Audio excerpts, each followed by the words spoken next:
113 in OT. We all saw Pistons about 2.5 minutes left in the game, up 9, had the place rocking. The Pistons blew it, and Cavs hit some timely 3-pointers.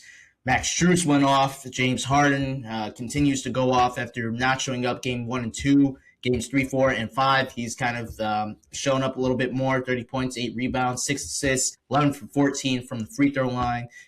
That's, you could say what you want about how the games are played or called by the refs and everything, but at the end of the day, you can't blow a 9-point lead. Jalen Duren is losing money by the second every time he's on the court. He's wearing 0 for a reason. And, I just like the Pistons. It was sad to me to see like Cade just a good performance throughout the game. And in the fourth quarter, him kind of falling off, especially, with the turnovers. Yes, I know the Cavs were kind of, they changed the game plan and were double teaming, sending 2 at him. But, I mean, Tobias has got to do better, after having, a stellar playoffs, games 4 and 5. He has not been his best. Karis LeVert is out there just because we need Duncan back. Hopefully for game 6, he can come back. But I mean, I don't mind. Dan is starting. Dan is starting. He looked good in game 5. But and then like I said, we got the whole Jalen Duren thing. Paul Reed, steps up when his number is called. People say, series is not a series until the road team wins. Now we have a series, Cavs up 3-2. I think the Pistons, you're going to need, number one, defense, can't get into foul trouble, can't let the fouls get to you, can't go on these runs where you're just scoreless for about 3-4 minutes in the game. I do like the Pistons' chances to get, all you got to do is just win this game, and then, it's a winner go home in game 7 back in your home court. I think they can get it done.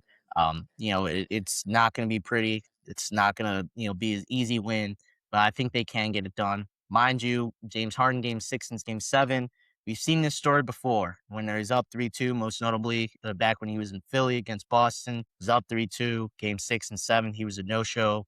And that's happened before in Houston and everything like that. But I like the Pistons' chances. What are you guys' thoughts and predictions for tomorrow's game? Yeah, so one thing, you ain't gonna like this, Sean, unfortunately. Back in those days, what I will say is Donovan Mitchell right now is hooping. He's hooping. We saw what he did to Cade. He abused him.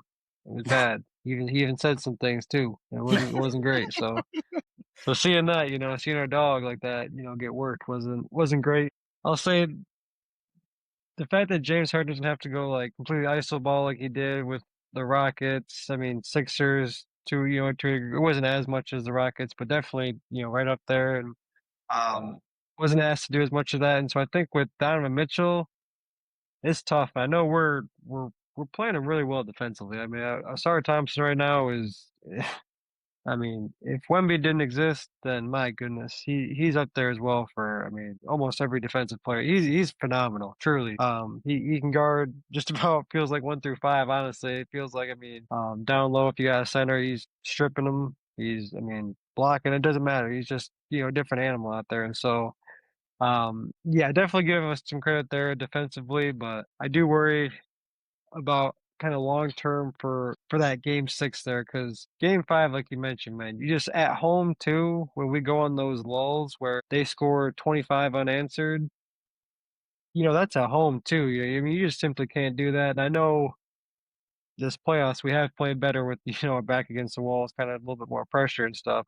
I'm hoping this is a good kind of kick in the ass we need, and I still think at the end of the day we will take this one.